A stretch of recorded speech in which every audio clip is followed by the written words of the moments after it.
much we can say at this moment. The planet Venus is a very hot planet.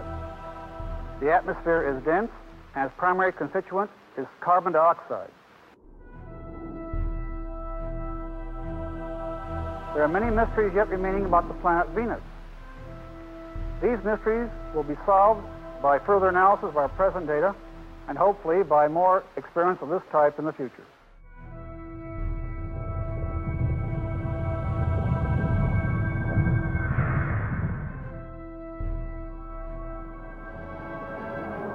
NASA, the National Aeronautics and Space Administration, presents Aeronautics and Space Report.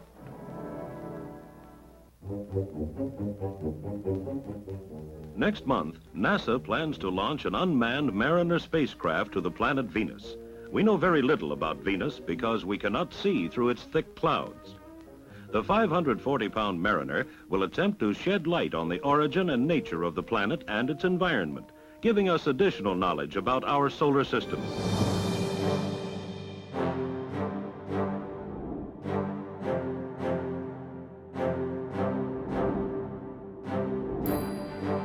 Ever since first people were gazing up at the skies, they had to have noticed Venus. It's so incredibly bright. In the ancient records of the Mayans, the Greeks, the Chinese, people all over the world were seeing Venus up there, naming it and writing all sorts of stories about it. But we could say that the first modern observations of Venus began with the use of a telescope in 1610. Galileo, in the early 1600s, turned his telescope onto Venus, and he looked at the phases of Venus, and that really refuted the geocentric model that was in play and commonly accepted. Galileo's observations were one of the first clear examples of how observing another world could tell you about your own.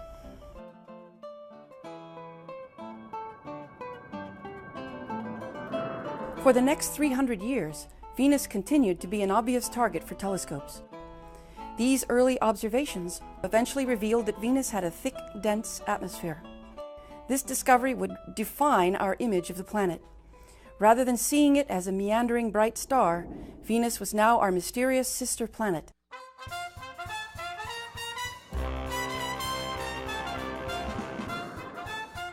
Early in the 20th century, we were making huge advances in science in all kinds of different fields. With the advances, we started getting observations of Venus using spectroscopy and using ultraviolet wavelengths. The astronomers of the time were making fairly reasonable assumptions that the atmosphere on Venus is very similar to the one on Earth, and that the clouds that they were observing were made up of water vapor. And subsequently they concluded that the Venetian atmosphere was really wet and stormy and the surface was swampy. And a lot of astronomers at the time even concluded that it was really good conditions for life. There's never been anything like this before, in fact or fiction.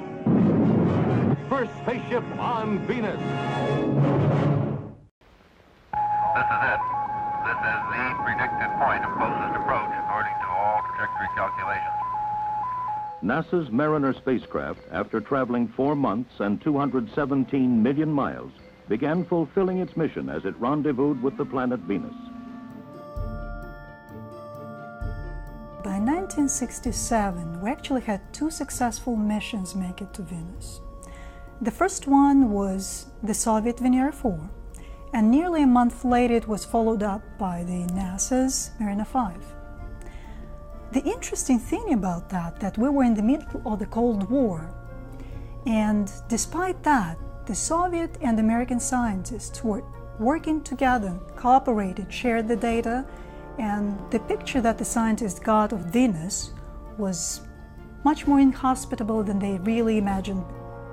By 1967, if there were any doubts about whether Venus was livable or not, those doubts were washed away.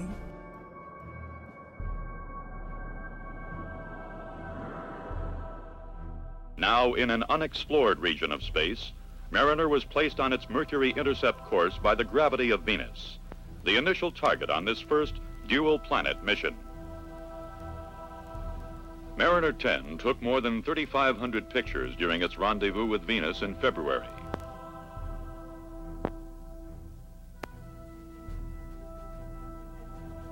For the first time, after a decade of exploration, Mariner 10 was carrying cameras.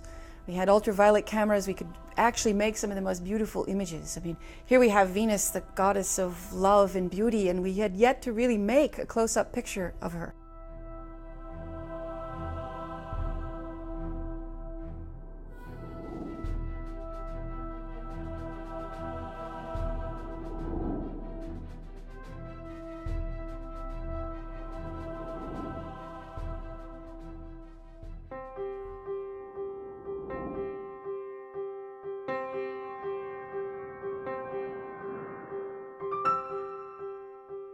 Pioneer Venus was the last NASA mission to go to Venus to study specifically its atmosphere in detail and the dynamics of that atmosphere. That was 30 years ago that we sent it there. It took a lot of detailed data that allowed us to test the theories that we had about why Venus was such a strange environment. And one of the most interesting, of course, is this idea of the runaway greenhouse effect as an explanation for why is Venus so super hot.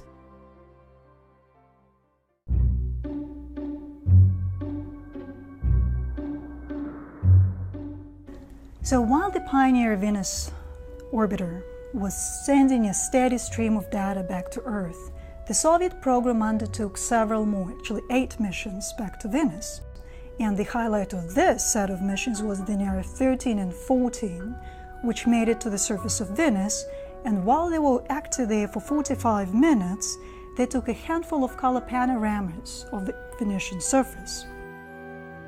Now that they have been reprocessed, they present a stunning view of the Venus surface. And forgetting the heat, toxic atmosphere, and the pressure, it really looks tranquil.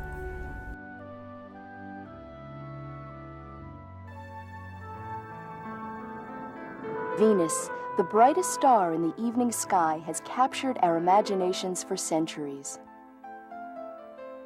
Since August of 1990, though, a spacecraft named Magellan has peered beneath this veil of mystery to show us the surface of Venus in unsurpassed detail.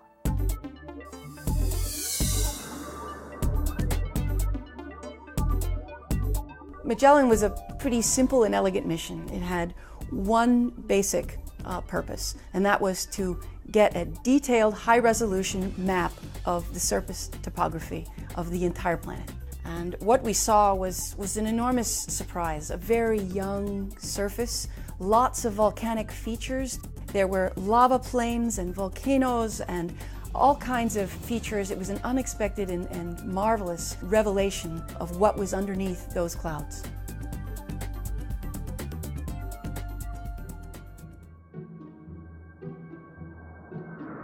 At this point, the American and Soviet space missions are really museum pieces. And while everybody is now excited about the new data and the new pictures, images that we're getting from Mars, Venus is really staying in the shadow right now. But throughout the history, Venus has provided us a lot of wonderful and interesting theories and answers to the questions that we have here on Earth, and which shone the light on our space in the universe. But new players are coming into the game, and with the European Space Agency sending a spacecraft there in 2006, and the Japanese Space Agency planning one in 2010, the Venus exploration is going to pick up, and it really seems like a very good opportunity to go back, because there are lots of things that we still don't know. And with nearly 2 decades past from the last US mission to Venus, isn't it time we go back?